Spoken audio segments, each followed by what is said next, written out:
नमस्कार दोस्तों, स्वागत है आपका हमारे व्लॉग में। आज हम लेकर आए हैं आपके लिए एक अनोखा सफ़र हम्पी का। हम्पी कर्नाटक में स्थित है और ये एक यूनेस्को वर्ल्ड हेरिटेज साइट है। और अगर आप अपने इतिहास को जानना चाहते हैं तो हम्पी ज़रूर आएँ। तो चलिए शुरू करते हैं। बेंगलुरु से हॉस्पिटल आने में हमें 6 घंटे लगे। सुबह हमने 6:30 स्टार्ट किया और 12:30 के अराउंड हम आ चुके थे। आज हम यही तुंगभद्रा डैम देखने वाले हैं और कल हम्पी के लिए निकलेंगे।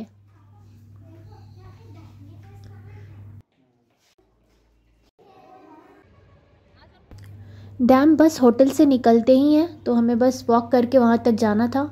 तो हम निकल चुके हैं अब डैम की तरफ। रास्ते में हमें बहुत कुछ देखने को मिल रहा था, तो वो सब भी मैंने कवर किया है वीडियो में।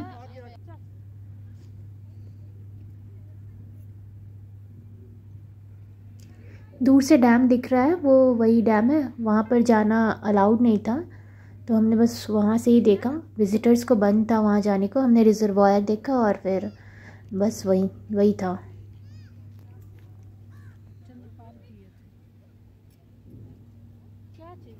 बहुत ही सुंदर लग रहा था। सनसेट का टाइम था तो पानी पे रिफ्लेक्शन हो रहा था सन का, और रिजर्वायर काफ़ी बड़ा था पूरा, तो बहुत सुंदर दिख रहा था। फिर वहीं पर गार्डन है, बहुत सारे गार्डन्स हैं बड़े से। वहाँ हम आए और उस गार्डन का नाम था नंदनवन।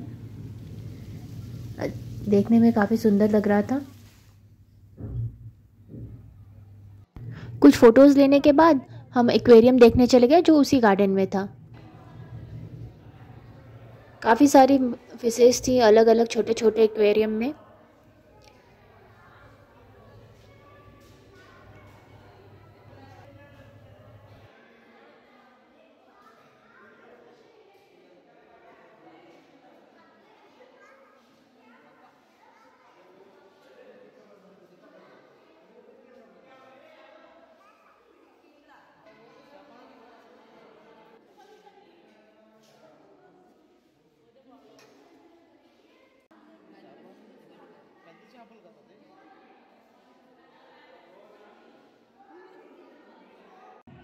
एक्वेरियम से निकलकर हम वहीं पर एक फ़न पार्क था पास में ही गार्डन में, तो वहाँ चले गए।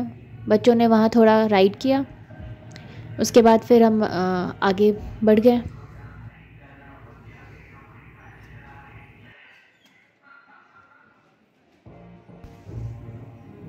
बस वहीं पास में बोटिंग भी हो रही थी।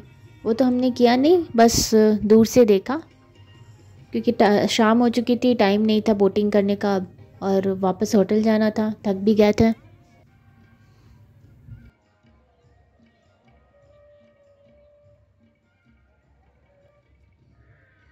डिनर का टाइम हुआ तो हमने खाना खा लिया। फिर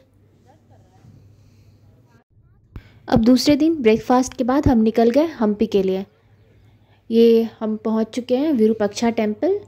वहाँ पार्किंग करने के बाद हम मंदिर में आए। ये मंदिर हम्पी का सबसे प्रसिद्ध और प्राचीन मंदिर है। माना जाता है हम्पी ही रामायण काल का किष्किंधा है। यहाँ भगवान शिव के विरूपाक्ष रूप की पूजा की जाती है। उसकी कहानी रावण और भगवान शिव से जुड़ी हुई है। इस मंदिर की मुख्य विशेषता ये है कि यहाँ का जो शिवलिंग है वो दक्षिण की ओर झुका हुआ है। पुरानी कथाओं के अनुसार जब शिवजी के दिए हुए शिवलिंग को लेकर रावण लंका जा रहा था तो यहाँ पर ही रुका था, और ये उसने इस जगह एक बूढ़े आदमी को शिवलिंग पकड़ने को दे दिया, जिसने उसे ज़मीन पर रख दिया। और वो कितने भी हिलाने के बाद वो वहाँ से हिल नहीं पाया। और फिर वहाँ पर ही बाद में कृष्णदेवराय ने सालों बाद ये विरूपाक्ष टेम्पल बनवाया। उसी परिसर में एक हाथी था जिसका नाम लक्ष्मी है। उसे केला खिलाने से वो हमें ट्रंक से आशीर्वाद देती है। मंदिर के अंदर ही काफ़ी सारी छोटी छोटी भगवान की बहुत सारी मंदिरें हैं।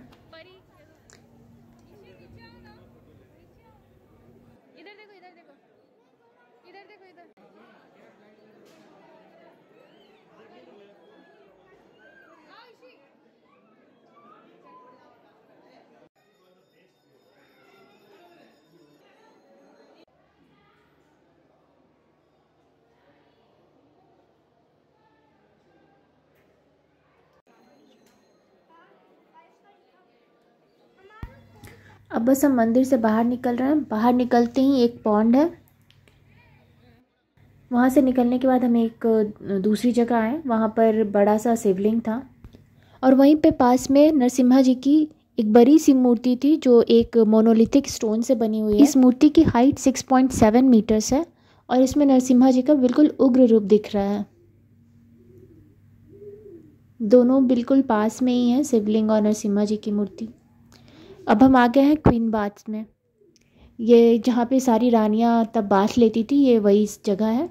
ये जो एरिया दिख रही है वो उसमें पानी पूरा भरा रहता था और ये चारों तरफ बना हुआ है बैठने को।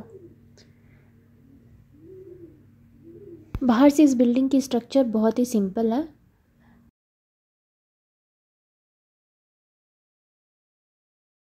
कर हम आ गए राज प्रांगण देखने के लिए, द रॉयल इनक्लोजर।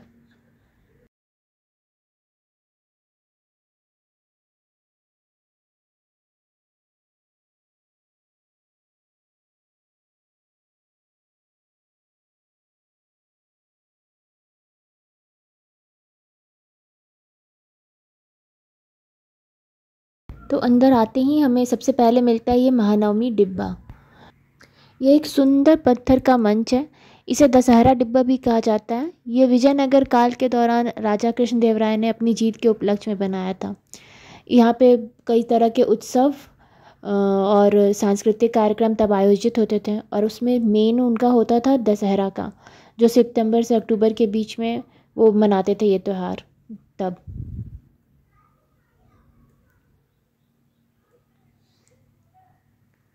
इसके बाद हम उन्हें ऊपर से चढ़ के ये मंच के ऊपर से देखा तो ये ऐसा दृश्य दिख रहा था। हर जगह कुछ ना कुछ था जो अब तो पूरा टूट चुका है, लेकिन वहाँ से काफ़ी सुंदर दिख रहा था। मंच के पीछे से भी सीढ़ियाँ बनी हुई थी, जो उस समय के कलाकार होंगे वो पीछे की तरफ से सीढ़ियाँ चढ़ के स्टेज पर आते होंगे। काफ़ी सारे छोटे छोटे टैंक बने हुए थे और उसमें सबसे मेन ये था, ये काले पत्थर वाला पुष्करनी, जहाँ पर लोग पूजा करने से पहले नहा कर जाते थे या भगवान को जल चढ़ाने के लिए वो यहाँ से ही लेकर जाते थे। तो ये जो काला पत्थर है ये आसपास कहीं भी नहीं मिलता है, तो माना जाता है कि ये उन्होंने कहीं और से मंगवा कर ये बनवाया था।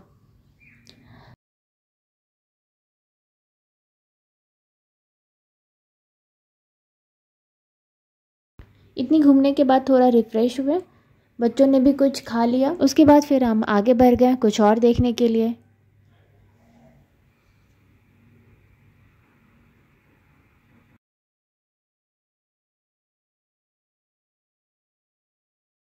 अंदर एक छोटी सी म्यूज़ियम थी, वहाँ पर पुरानी मूर्तियाँ रखी हुई थी जो पत्थरों पे बनी हुई थी और जो भी अवशेष उन्हें मिले हुए थे वो छोटे छोटे सारे रखे हुए थे। कुछ इंस्क्रिप्शंस भी थे, तोप के गोले भी थे वहाँ पे। तो ऐसी ही काफ़ी सारी चीज़ें थी उस म्यूज़ियम में देखने के लिए।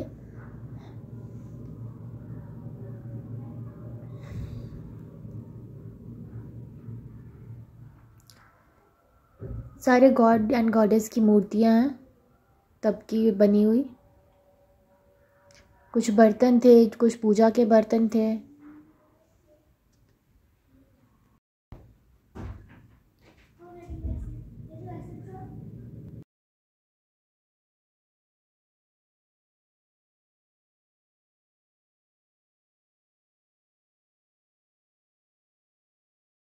वहाँ से निकल कर आगे बढ़े तो ये था लोटस महल। देखने में ये लोटस के पेटल जैसे था बाहर, लेकिन अब तो काफ़ी टूट चुका है तो पता नहीं चल रहा। अब हम आगे बढ़ रहे हैं दूसरी जगह के लिए। सब कुछ आसपास ही है। यहाँ पे वॉच टावर्स हैं बने हुए और एलिफेंट स्टैबल है। तो यही वो जगह है जहाँ हाथी का स्थल जहाँ पे रखे जाते थे। ये ऐसे एक डोर जैसे जो बने हुए हैं, वो हर एक छोटा छोटा कमरा बना हुआ है।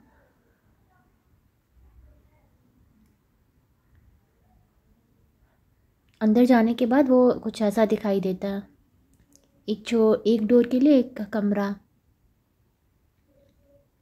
बाहर में काफ़ी जगह है तो बच्चे खेलने लगे।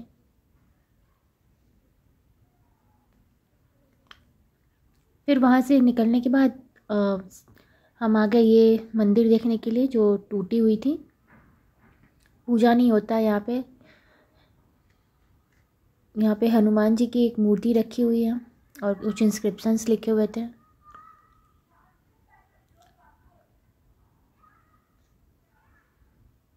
अब दोपहर का टाइम हो गया और हम आ गए थे अपने होटल वापस। ये दूसरा होटल है जो हमने उस समय चेक इन किया। ये भी KSTDC का ही होटल है।